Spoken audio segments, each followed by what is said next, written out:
ఈరోజు మెదక్ పట్టణంలో కాంగ్రెస్ పార్టీ అభ్యర్థి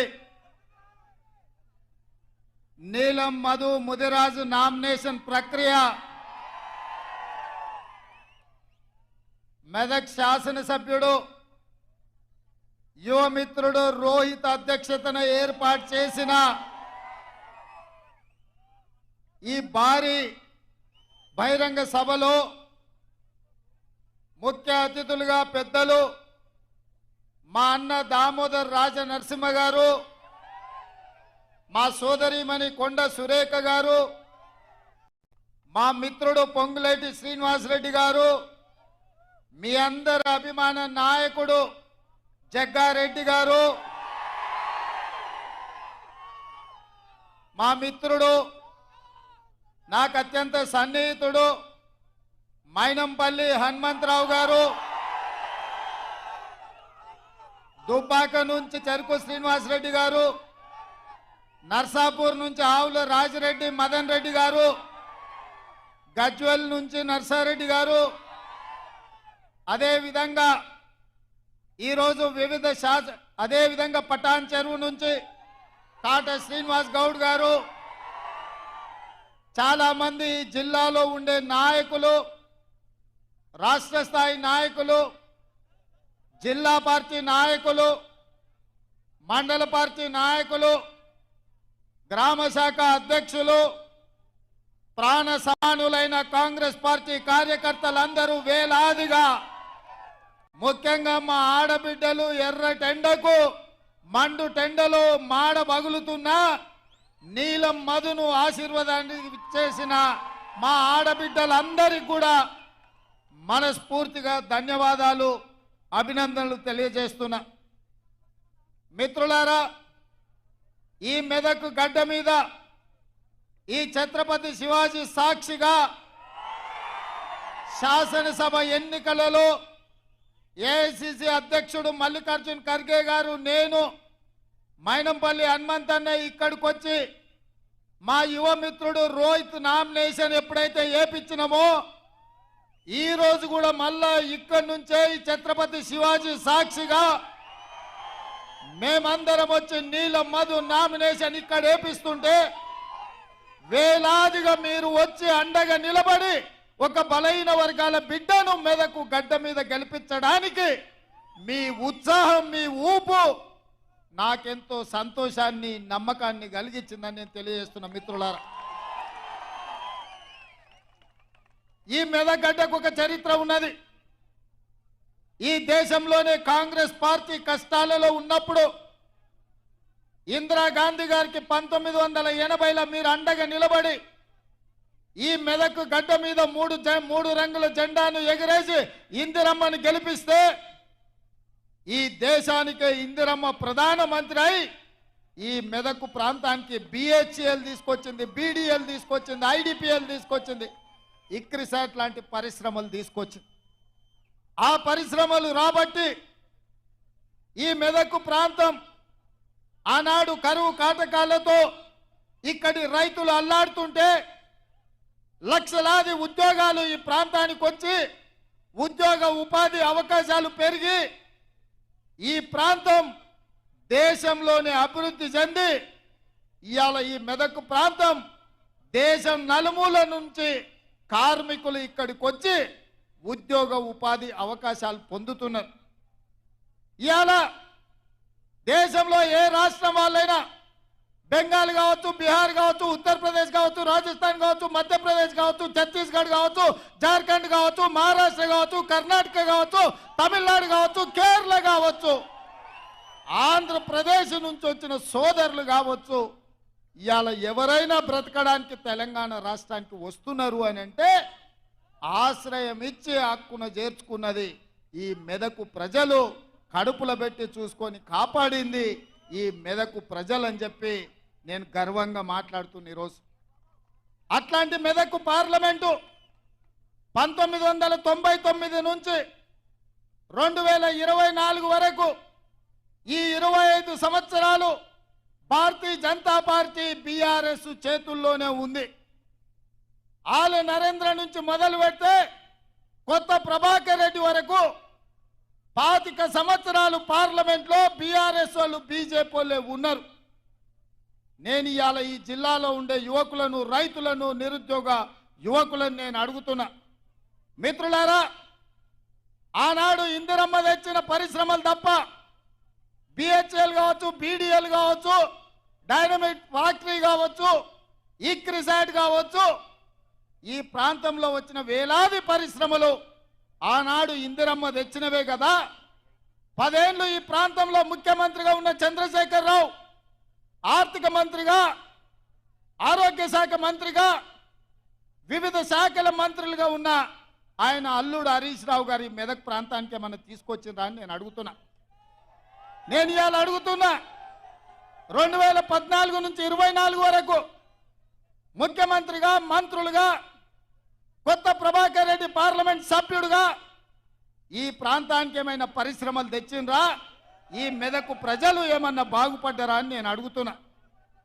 మరి ఇవాళ మళ్ళీ సిగ్గు లేకుండా బీజేపీ వాళ్ళు, బీఆర్ఎస్ వాళ్ళు వచ్చి మాకు ఓట్లు వేయండి, మేము ఎలగబెడతాం, మీ ఆకిలి అలుకుతాం, మీకు ముగ్గులేస్తాం, మీ ఇల్లు చక్కదిద్దుతామని అబద్ధాల మాటలతో బయలుదేరి నేను అడుగుతున్న మెదకు పార్లమెంట్ సభ్యుని, మెదకు బీజేపీ నుంచి నిలబడుతున్నా రఘునందన్ రావు నేను అడుగుతున్నా, దుబ్బాకలో నువ్వు చెప్పినావు కదా ఎమ్మెల్యేగా గెలిపిస్తే నరేంద్ర మోడీతో కొట్లాడి 1000 కోట్ల రూపాయలు తీసుకొచ్చి దుబ్బాకను అభివృద్ధి చేస్తాను కదా.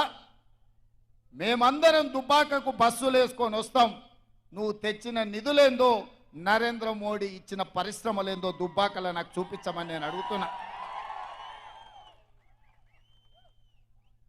ఇవాళ ఎమ్మెల్యేగా దుబ్బాకలో అక్కడి ప్రజల్ని, అక్కడి రైతులను వంచిస్తే ఆ ప్రాంత ప్రజలు తిరస్కరించిన రఘునందన్ రావు మళ్ళీ రంగు మార్చి మెదకు పార్లమెంట్లో ఓట్లేయమని అడుగుతున్నాడు.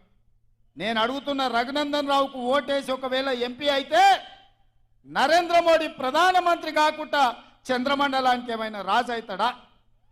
ఈ 10 ఏళ్ళు నరేంద్ర మోడీ ప్రధానమంత్రిగా ఉన్నాడు కదా, ఈ మెదకు ప్రాంతానికి ఒక్క పరిశ్రమ అయినా ఇచ్చిండా అని చెప్పి నేను బీజేపీ నాయకులను అడుగుతున్నా. నేను సూటిగా సవాలు విసురుతున్నా. ఇవాళ బీజేపీ బీఆర్ఎస్ వాళ్ళకు మా మిత్రుడు చెప్తున్నాడు, పద్మశాలీల మీద జిఎస్టీ తీసుకొచ్చి ఇవాళ చేనేత పరిశ్రమను కుప్పగూల్చిండు, చిన్న పరిశ్రమలు అన్ని కూడా మూతపడ్డాయని చెప్పి ఇక్కడ ఒక నిరుద్యోగ యువకుడు చెప్తున్నాడు. నేను అడుగుతున్నా, నరేంద్ర మోడీ ప్రధానమంత్రిగా 10 ఏళ్ళు ఉన్నాడు, ఈ కల్వకుంట్ల చంద్రశేఖరరావు రాష్ట్ర ముఖ్యమంత్రిగా 10 ఏళ్ళు ఉన్నాడు, ఈ తన్నీరు హరీష్ రావు 10 ఏళ్ళు రాష్ట్ర మంత్రిగా ఉన్నాడు. 10 ఏళ్ళు అధికారం వెలుగబెట్టిన వీళ్ళు ఈ మెదకు పార్లమెంటు నియోజకవర్గంలో తెచ్చిన పరిశ్రమలెన్ని, ఇచ్చిన ఉద్యోగాలెన్నో లెక్క చెప్పిన తర్వాత మీరు ఓట్లు అడగాలని చెప్పి నేను సవాలు విసురుతున్నా. అందుకే మిత్రులారా, వారిని చూసిండ్రు, వీరిని చూసిండ్రు, జెండా మార్చినా, ఎజెండాలు మార్చినా వీళ్ళిద్దరు తోడు దొంగలే, గూడు పుటానే, అయితే వాడు కాకపోతే వీడు ఈ మెదకును బట్టి పీడిస్తున్నారు తప్ప ఇందిరమ్మ కాలంలో వచ్చిన పరిశ్రమలు ఇవాళ లక్షలాది మందికి ఉద్యోగ ఉపాధి అవకాశాలు వచ్చినాయి తప్ప ఇవాళ వాళ్ళ వల్ల అయ్యిందేం లేదు. నేను గుర్తు చేయదలుచుకున్న ఈ ప్రాంత ప్రజలకు, ఆనాడు పంజాబ్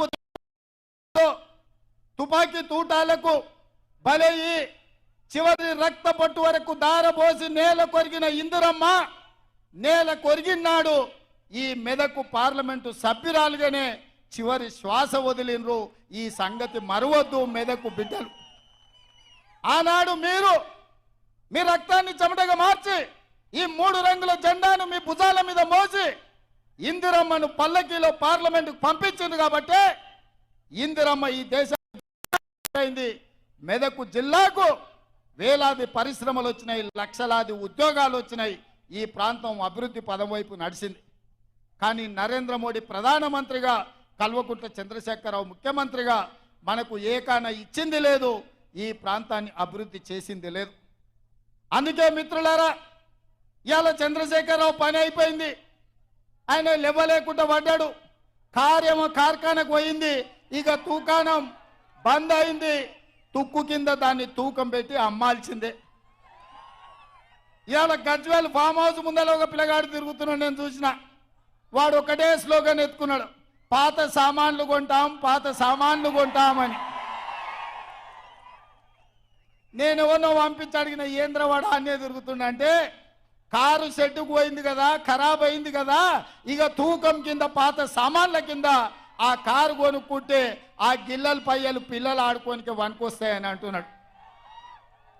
అందుకే ఇవాళ కేసీఆర్ నౌకరి పోయి నడుము ఇరిగి పార్టీ ఓడి ఏం చెప్పాలో తెలియక పిట్టల ద్వారా ఇంట్లో కూర్చొని పిలిపించుకొని భజన సంఘం ముందల ఇవాళ కాంగ్రెస్ పార్టీ అయిపోయింది అంటుండు. ఎట్లా అయిపోతుంది బిడ్డ? అదేమన్నా ఫుల్ పార్టీలా? పోయంగానే 12 పెగ్గులు పోగానే కాంగ్రెస్ ఖాళీ అవుతుంది, 20 మంది టచ్లు అంటుండు. ఎట్లయితుంది? అదేమన్నా 2 లీటర్ల ఫుల్ పార్టీలు అనుకుంటున్నా? 20 పెగ్గులు వేస్తే ఖాళీ కానికే. ఈడ కాపలా ఉన్నదేవాడు బిడ్డ, ఎవడో తెలుసా? ఈడ వస్తావా? రా బిడ్డ, టచ్ చేసి చూడు. హైటెన్షన్ వైరికిన కాకి తగులితే ఎట్లయితుందో కాంగ్రెస్ మీద చెయ్యి పెడితే మాడి మసైపోతావు బిడ్డ. నీ తాతలు ముత్తాతలు గుర్తు రావాలి కాంగ్రెస్ అనుకుంటున్నావేమో. నేను జైపాల్ రెడ్డి జానారెడ్డిని కాదు బిడ్డ, మర్యాద ఉండనికే బట్టలు 10 రోడ్డు మీద ఉరికించి కొట్టిస్తా బిడ్డ మా కాంగ్రెస్ పార్టీ కార్యకర్తలతోటి. ప్రజలు ఎన్నుకున్న ప్రభుత్వం, ప్రజా తీర్పిచ్చిన ప్రభుత్వం, ప్రజల మన్నన పొందిన ప్రభుత్వం 100 రోజుల్లో 6 గ్యారంటీలలో 5 గ్యారంటీలు అమలు చేసిన ప్రభుత్వం. మా ప్రభుత్వాన్ని పడగొడతారా నువ్వు మోడీ కలిసి? నువ్వు మోడీ చీకట్లో మాట్లాడుకుంటే అయిపోయింది అనుకుంటున్నావా? రా బిడ్డ రా, మోడేస్తాడో మోడీ తాతను తెచ్చుకుంటావు, నీ ఎంబడి ఎవడొస్తాడో రాండి. ఏసాలేస్తున్నట్టు నువ్వు. ఆడబిడ్డలకు ఆర్టీసీలో ఉచితంగా బస్సు ప్రయాణం కల్పిస్తే ఈ 120 రోజుల్లో 35 కోట్ల మంది మా ఆడబిడ్డలు అమ్మగారింటికి పోయిరు, అత్తగారింటికి పోయిరు, సుట్టపోళ్ళింటికి పోయిరు. 7 పాయల జాతరకు కూడా మా ఆడబిడ్డలు పోయొచ్చారు. మేడారం సమ్మక్క సారలమ్మ జాతరకు పోయినరు. మా ఆడబిడ్డలు ఇవాళ ఆర్టీసీ బస్సుల్లో ఉచిత ప్రయాణం చేస్తే వాళ్ళ కళ్ళల్లో ఆనందం చూసి ఓర్వలేక కళ్ళల్లో జీడి పోసుకుంటుండి కేసీఆర్. ఈ ప్రభుత్వాన్ని వడగొడితే ఆడబిడ్డలకు ఆర్టీసీ బస్సు ఉచిత ప్రయాణం రద్దవుతుందని మా ఆడబిడ్డలకు వ్యతిరేకంగా కుట్ర చేస్తున్నాడు. మా ఆడబిడ్డలు చూసుకుంటా ఊరుకుంటారా నువ్వు చేసే పనులు? అదేవిధంగా దవాఖానకు పోతే బిల్లులు కట్టలేక ఆస్తులమ్మి ఆలి మీద ఉన్న తాళి కూడా తెగ నమ్ముకునే పరిస్థితి ఉండి రాజీవ్ ఆరోగ్యశ్రీని దెబ్బతీస్తే ఇందిరమ్మ రాజ్యం వచ్చినప్పుడే ప్రజాపాలనలో 10 లక్షల రూపాయలు పేదవాడి వైద్యానికి ఉచితంగా అందించి ఇవాళ పేదల్ని కాపాడుకొని హక్కున పెట్టి చూసుకుంటున్న ప్రజాపాలన ఇవాళ అంతం కావాలని కుట్ర చేస్తే ఈ పేదలకు వైద్యం అందించేటోడెవడు? పేదల ఆరోగ్యానికి 10 లక్షల రూపాయలు ఇచ్చేటోడెవడు? వైద్య ఆరోగ్య శాఖ మంత్రిగా మా పెద్దలు దామోదర రాజ నరసింహ గారు ఈరోజు కోట్లాది మంది పేదలకు రాజీవ్ ఆరోగ్యశ్రీ పథకాన్ని అమలు చేసి ఈరోజు పేదలకు వైద్యాన్ని అందిస్తున్నాడు. అదేవిధంగా మిత్రులారా, కట్టెల పొయ్యితోని కష్టాలు పడుతున్న మా ఆడబిడ్డలు ఊర్లలో మా కొత్తగా వచ్చిన కోడళ్ళకు తెలియకపోవచ్చు కానీ వాళ్ళ అత్తల్ని అడగాలి. వెనకడికి కట్టెల పొయ్యి ఎంత కష్టమవుతుండే, సగం కట్టెలేరకరానికనే పోయే పరిస్థితి ఉండే. పిల్లల్ని చిన్నోళ్ళని ఇంట్లిడిచిపెట్టి పొయ్యిల కట్టెల కోసం పొలాల పొట్టు తిరుగుతుంటే ఆ దుఃఖం చూసి ఆడబిడ్డలను ఆదుకో. ఆనాడు సోనియమ్మ దీపం పథకం ద్వారా గ్యాస్ పొయ్యి సిలిండర్ ఇచ్చి 400 రూపాయలకే సిలిండర్ అందుబాటులోకి తెస్తే కట్టెల పొయ్యితో కన్నీళ్లు గారుస్తున్న ఆడబిడ్డ చూసుకున్నది సోనియమ్మ. మేము ఆడబిడ్డలను అట్లా ఆదుకుంటే నరేంద్ర మోడీ కేసీఆర్ కలిసి 400 ఉన్న సిలిండర్ 1200 చేశారు. మా అక్కలకు తెలియదా? ఇక్కడ మా అక్కలంతా వచ్చారు కదా, అందుకే వాళ్ళ కష్టాలు చూసి 1200 కాదు, ఆడబిడ్డల సొమ్ము దోసుకున్నాడు బాగుపడాడు. అందుకే పేదింటి ఆడబిడ్డలకు ప్రతి ఇంటికి 500 రూపాయలకే సిలిండర్ ఇచ్చి ఆడబిడ్డలను ఆదుకొని ఇవాళ ప్రతి పేద ఆడబిడ్డ కళ్ళల్లో ఆనందం మేము చూస్తుంటే వీళ్ళ కడుపు కసిమసి అవుతున్నది. కేసీఆర్ కడుపు, నరేంద్ర మోడీ కడుపు. ఈ ఆడబిడ్డలకు 500కే సిలిండర్ ఇస్తే మా మాట ఎందుకు వింటారు? ఆ సిలిండర్ గుంజుకోవాలంటే కాంగ్రెస్ను ఓడగొట్టాలని ఇలా కుట్ర జరుగుతుంది మిత్రులారా. ఇదే కాదు మిత్రులారా, వ్యవసాయం ఉన్న వాళ్ళకే ఉచిత కరెంటు, పొలం ఉన్న వాళ్ళకే ఉచితంగా ఇస్తే భూమి లేని మాలాంటి పేదలకు మా ఇంటి కరెంటు బిల్లు తడిసి మోపెడవుతుందని మా పాదయాత్రలో చాలా మంది పేదోళ్ళు వచ్చి చెప్తే మేము ఆలోచన చేసాం. పార్టీ అనుమతి తీసుకున్నాం. రాహుల్ గాంధీ, సోనియా గాంధీ గారితో మాట్లాడినాం. అందుకే ప్రతి పేదవాడి ఇంటికి 200 యూనిట్లు ఉచితంగా కరెంటు ఇచ్చి 0 బిల్లు ఇవాళ పేదవాడి ఇంటికి తీసుకొచ్చి బిల్లు కట్టాల్సిన పని లేదు, 0 బిల్లు అని చెప్పి ఇవాళ పేదవాళ్ళని ఆదుకున్నాం.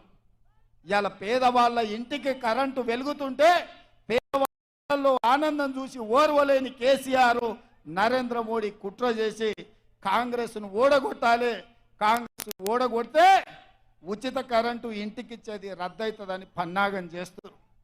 ఇదే కాదు, ఆనాడు డాక్టర్ వైఎస్ రాజశేఖర రెడ్డి గారు ముఖ్యమంత్రి ఉన్నప్పుడు తండాలలో, గూడాలలో, మారుమూల పల్లెల్లో ప్రతి పేదవాడు సొంత ఇంటి కళ నెరవేరాలని 25 లక్షల ఇందిరమ్మ ఇండ్లు ఇచ్చి పేదవాళ్లను సొంత ఇంటి వాడిని చేసిన చరిత్ర కాంగ్రెస్ పార్టీది. ఆనాడు మంత్రిగా దామోదర రాజనరసింహ గారు, కొండ సురేఖ గారు పేదవాళ్లకు లక్షలాది ఇండ్లు ఇప్పించిన చరిత్ర. కానీ కేసీఆర్ ఏమన్నాడయా? కాంగ్రెస్ వాళ్ళు ఇచ్చిన డబ్బా ఇండ్లు వద్దు, డబల్ బెడ్రూమ్ ఇండ్లు ముద్దన్నాడు. నేను అడుగుతున్నా, సోయిలేని సన్నాసిని దద్దమ్మను, ఈ మెదక్ జిల్లాలో ఎన్ని డబల్ బెడ్రూమ్ ఇండ్లు ఇచ్చినవని. అయితే గీతే మీ ఎర్రవల్లిలో కమిషన్లు ఇచ్చిన వాళ్ళకి ఇచ్చినావు. నిన్నగాక మన ఎర్రవల్లి ఫామ్ హౌస్ ముందల ఈపులు పక్కున వలుగుతాయి బిడ్డ, మాకు ఇండ్లు ఇస్తామన్నావు ఎందుకు లేదని మొన్ననే చాలా మంది పోయి ఫామ్ హౌస్ ముందల గేటు ముందల కేసీఆర్ ఈపులు విమానమోతం అవుతాయని అక్కడికే పోయారు. మరి ఇవాళ నేను అడుగుతున్నా,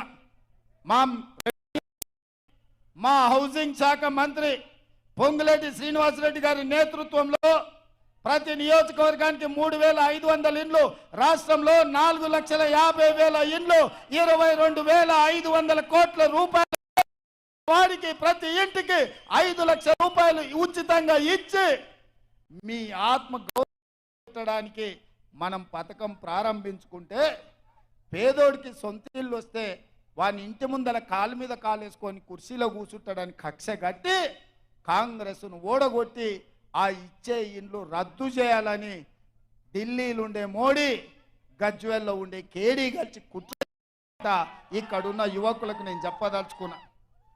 అందుకే మిత్రులారా, ఇక అవన్నీ చేసినాం. ఆర్టీసీ బస్సులో ఉచిత ప్రయాణం ఇచ్చినాం, రాజీవ్ ఆరోగ్యశ్రీ పథకాన్ని అమలు చేసినాం, గ్యాస్ సిలిండర్ 500కి ఇచ్చినాం, 200 యూనిట్లు ఉచిత కరెంట్ ఇచ్చినాం, ఇందిరమ్మ ఇండ్లు ఇచ్చినాం. నిన్నగాక మొన్న మామ అల్లుళ్ళు ఇద్దరు తయారైన రైతు రుణమాఫీ ఎప్పుడు చేస్తామని నేను ఈ తెలంగాణ రాష్ట్ర రైతాంగానికి మెదకు చర్చి సాక్షిగా, ఏడుపాయల దుర్గమ్మ సాక్షిగా నేను మాట ఇస్తున్నా. 15 ఆగస్టు లోపల ప్రతి రైతుకు 2 లక్షల రూపాయల లోపల రుణమాఫీ చేసే బాధ్యత మాది, మా ప్రభుత్వాన్ని. నాది మాట. నేను మాట ఇస్తున్న మిత్రులారా, తెలంగాణ రైతాంగానికి ఏడుపాయల దుర్గమ్మ సాక్షిగా నేను మాట ఇస్తున్నా. 15 ఆగస్టు లోపల మీ 2 లక్షల రుణమాఫీ చేసే బాధ్యత నాది. ఇదే కాదు, వచ్చేసారి పండించే వడ్లకు 500 రూపాయల బోనస్ ఇచ్చి కొనుగోలు చేసే బాధ్యత నాది. 100 రోజుల్లో ఇచ్చిన 5 పథకాలు అమలు చేసి 100వ రోజు ఎన్నికల కోడ్ వచ్చి ఎన్నికల క్షేత్రంలో మేముంటే వెనకంగా కాళ్ళ కట్టబెట్టాలని కేసీఆర్ ఆయన అల్లుడు బయలుదేరి. నేను ఆయన చెప్పిన, దూలం లెక్క పెరిగితే సరిపోదు, దూడకున్న హరీష్ రావు నీకు 10 ఏళ్ళు గాడిద లెక్క నువ్వు నీ మామ ముఖ్యమంత్రి మంత్రిగా ఉన్నారు. డబుల్ బెడ్రూమ్ ఇల్లు ఇయ్యలే, ఇంటికో ఉద్యోగం ఇయ్యలే, దళితుల 3 ఎకరాల భూమి ఇయ్యలే, ఫీజు చేయలే, గిరిజనులకు రిజర్వేషన్లు ఇయ్యలే, పోడు భూముల పట్టాలు ఇయ్యలే. మా మిత్రుడు చెప్తున్నాడు.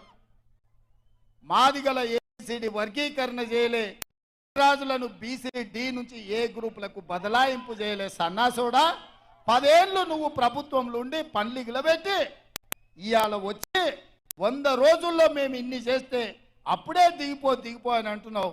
ఏం అల్లా తప్పగా వచ్చినాం అనుకుంటున్నావా? అడుక్కుంటూ వచ్చినాం అనుకుంటున్నావా? అయ్య పేరో మామ పేరో చెప్పి కుర్చీలో కూర్చున్నాం అనుకుంటున్నావా? బిడ్డ, నీలాకటోళ్ళని తొక్కుకుంట ఇక్కడికి వచ్చినాం. 10 ఏళ్ళు ఇక్కడనే ఉంటాం. ఎవడొస్తాడో, నువ్వు వస్తాడో, నీ మామ నీ బామ్మార్ది వస్తాడో, వాళ్ళని పుట్టించిన అయ్యొస్తాడో ఎవడొస్తాడో రాండి బిడ్డ, పండబెట్టి తొక్కకపోతే చూస్తాం. 10 ఏళ్ళు ఇందిరమ్మ రాజ్యం ఉంటుంది, ప్రజాపాలన జరుగుద్ది, ప్రజల కష్టాలన్నీ కాంగ్రెస్ పార్టీ తీసుకుంటుందని చెప్పి నేను ఈ సందర్భంగా తెలియజేస్తున్నా. అందుకే మిత్రులారా, నరేంద్ర మోడీ ప్రతి సంవత్సరం 2 కోట్ల ఉద్యోగాలు, 10 ఏళ్లలో 20 కోట్ల ఉద్యోగాలు ఇస్తానే ఒక్క ఉద్యోగం ఇవ్వకుండా ప్రజల్ని మోసం చేసినందుకు బండకేసి మోడీ ప్రభుత్వాన్ని కొట్టాలి అని చెప్పి నేను ఇక్కడ ఉన్న మా మిత్రులకు చెప్తున్నా. రైతుల ఆదాయాన్ని 2 చేస్తామని ఢిల్లీ సరిహద్దులో వందలాది మంది రైతులను కాల్చి చంపిన చరిత్ర జనతా పార్టీది. రైతులను చంపిన బీజేపీ ప్రభుత్వాన్ని బొందబెట్టాలి అని చెప్పి తెలంగాణ రైతాంగానికి నేను విజ్ఞప్తి చేస్తున్నా. ప్రతి పేదవాడికి సొంతింటి కళ నెరవేర్స్తాం 2022 లోపల అని చెప్పిండు. ఏ పేదవాడికి ఇల్లు ఇవ్వలేదు. అందుకే మోడీ ప్రభుత్వాన్ని, బీజేపీని గద్దె దించాలి అని చెప్పి నేను ఈ సందర్భంగా తెలియజేస్తున్నా. ఇదే కాదు, జన్ధన్ ఖాతాలో స్విస్ బ్యాంకులో లక్షలాది కోట్ల రూపాయలు నల్లధనం ఉంది. ఆ నల్లధనాన్ని తెచ్చి ప్రతి పేదవాడి ఖాతాలో 15 లక్షల రూపాయలు వేస్తారని నరేంద్ర మోడీ చెప్పిండు. నేను అడుగుతున్న మా అక్కల్ని, మా సోదరులని, మోడీ మీ ఖాతాలో 1 పైసాన్ని వేసిండా? 10 పైసలన్నీ వేసిండా? ఏ కాన కూడా మన ఖాతాలో అని మోడీ గారు 10 ఏళ్ల తర్వాత వచ్చి మళ్ళా పార్లమెంటు ఓటు అడుగుతున్నాడు అంటే ఎన్నిసార్లైనా మనల్ని మోసం చేయొచ్చు అని అనుకుంటున్నాడు. అందుకే ఆలోచన చెయ్యండి మిత్రులారా. ఎప్పటికైనా పేదవాడి ప్రభుత్వం, పేదవాడికి అండగా నిలబడేది ఈ 3 రంగుల జెండాని. ఈ 3 రంగుల జెండాని నమ్ముకున్నోడు, పాడైనోడు ఎవడు లేడు. 3 రంగుల జెండా అండగా ఉంటే ఏదైనా ఛేదించవచ్చు. అందుకే నా ముదిరాజు సోదరులకు నేను ఒక మాట చెప్పదలుచుకున్నా. ముదిరాజు బిడ్డలారా, మీరు ఆలోచన చేయండి. మీ సోదరుడు పేదోడు మీ ఇళ్లలో పుట్టి మీ ప్రతిష్ట నీల మధుకియాల పక్కన గడిలలో ఉండే దొర ఉన్నాడు, రెండో పక్కన ఓ పెద్దరెడ్డి ఉన్నాడు. మరి ఈ పేద బలహీన వర్గాల ముదిరాజు బిడ్డకు పార్లమెంట్ టికెట్ ఇచ్చినాం, ఇన్నమ్మ వారసుడిగా ప్రకటించినాం. ఇవాళ మీ బిడ్డని గెలిపించుకునే బాధ్యత మీ మీదనే ఉంది.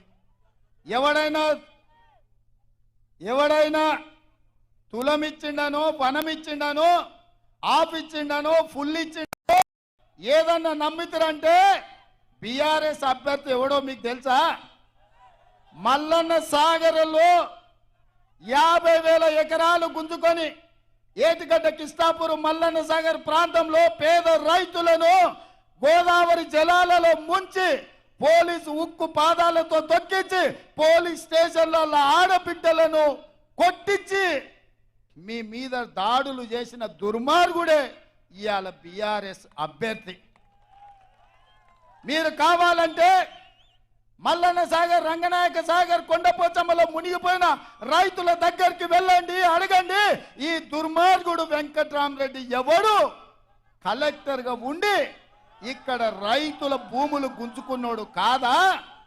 వందలాది రైతుల కుటుంబాల మీద కేసులు పెట్టినోడు కాదా? మల్లన్న సాగర్ మా భూములు ఇయ్యము అని అంటే పోలీసులను పెట్టి ఆడబిడ్డలను పరిగెత్తించి కొట్టినోడు ఈ వెంకట్రామరెడ్డి కాదా? ఏ ఊరోడు, ఎక్కడోడు, ఎక్కడికి వచ్చిండు, ఇక్కడ ఎంపీ కావాలనుకుంటుండో ఆలోచన చేయండి. ఎందుకు ఇచ్చిండు కేసీఆర్? నమ్మిన బంటు కాసిం రిజ్వీ నిజాంకి ఎట్లయితే గులాంగిరి చేసిండో ఫామ్ హౌస్ల గులాంగిరి చేస్తాడు. కాసిం రిజ్వీ తెలంగాణ ప్రజల మీద ఎట్లా దాడులు చేపించిండో మల్లన్న సాగర్లో 14 గ్రామాలను పొట్టన పెట్టుకున్న వెంకట్రామరెడ్డిని ఇవాళ బీఆర్ఎస్ వాడు అభ్యర్థిగా పెట్టిండు. నేను అడుగుతున్నా, పెద్దలు మదన్ రెడ్డి లాంటి వాళ్ళు కేసీఆర్కు పువ్వ లేనప్పుడు బుక్కెడు పువ్వ పెట్టినోడు మదన్ రెడ్డి లాంటి వాళ్ళకి టికెట్ ఇవ్వకుండా వేల కోట్ల రూపాయలు కొల్లగొట్టిన వెంకట్రామరెడ్డికి టికెట్ ఇచ్చిండంటే కేసీఆర్ నీతి ఏందో జాతి ఏందో మీరు ఒక్కసారి ఆలోచన చెయ్యండి మిత్రులారా. అందుకే మిత్రులారా, మోడీని చూసినాం ఢిల్లీలో, గల్లీలో కేడీని చూసినాం. వీళ్ళిద్దరు తోడు దొంగలే గూడు పుటానే. మొన్న డిసెంబర్లో కేడీని పొందబెట్టిండ్రు, ఇక వంతు మోడీకి వచ్చింది. ఒక్కని కాదు, ఇద్దరు తోడు దొంగల్ని తుదముట్టించే వరకు ఓడిస్తేనే ఈ ప్రాంత తెలంగాణకు న్యాయం జరుగుద్ది. మిమ్మల్ని ఆదుకునే బాధ్యత ప్రభుత్వం తీసుకుంటుంది. అందుకే మిత్రులారా, ఇంకా 4.5 ఏళ్ళు ప్రభుత్వం ఉన్నది, కాంగ్రెస్ ఉంటుంది. ఆ తర్వాత మళ్ళొక్కసారి ప్రజల ఆశీర్వాదంతో ఇంకో 5 ఏళ్ళు, మొత్తం 10 ఏళ్ళు అధికారంలో ఉంటాం. మీ సమస్యల్ని పరిష్కరించే బాధ్యత మాది. మీకు ఇందిరమ్మ ఇల్లు ఇచ్చే బాధ్యత మాది. బస్సు ఉచిత ప్రయాణం ఇచ్చే బాధ్యత, ఆరోగ్యశ్రీ పథకం అమలు చేసే బాధ్యత మాది. మీ ఇంటికి ఉచిత కరెంట్ ఇచ్చే బాధ్యత మాది. 2 లక్షల రూపాయల రైతు రుణమాఫీ చేసే బాధ్యత మాది. 500 రూపాయలు బోనస్ ఇచ్చి మీరు పండించిన పంటను కొనే బాధ్యత మాది. ఇన్ని పనులు చేయాలనుకుంటున్న మేము మిమ్మల్ని వజ్రాలు వైదూర్యాలు అడుగుతలేం, మణులు మాణిక్యాలు అడుగుతలేం, మీ విలువైన సారవంతమైన భూములు అడుగుతలేం. ఏమడుగుతున్నా మిత్రులారా, మిమ్మల్ని ఏమడుగుతున్నా మిత్రులారా, ఎంతో మంది ఎన్నోసార్లు ఎవరెవరికో వేసిర్రు. 20 ఏళ్ళు బీఆర్ఎస్ ఓన్కి బీజేపీ ఓన్కి వేసిర్రు. ఈ ఒక్కసారి బలహీన వర్గాల బిడ్డ పైసలు లేకపోయినా ఎన్నికల్లో గెలవచ్చని ఓ బలహీన వర్గాల బిడ్డకు ఓటేసి ప్రజాస్వామ్యం మీద నమ్మకం కలిగించండి, విశ్వాసం కలిగించండి. ప్రజా సేవలో ఉంటే పేదవాడైన పార్లమెంటుకు పోతాడని ఈ మెదకు గడ్డ నుంచే గెలిపించండి అని చెప్పి నేను మీకు అందరికీ విజ్ఞప్తి చేస్తున్నా. నీదం మధుని గెలిపించడానికి మీరు సిద్ధమా?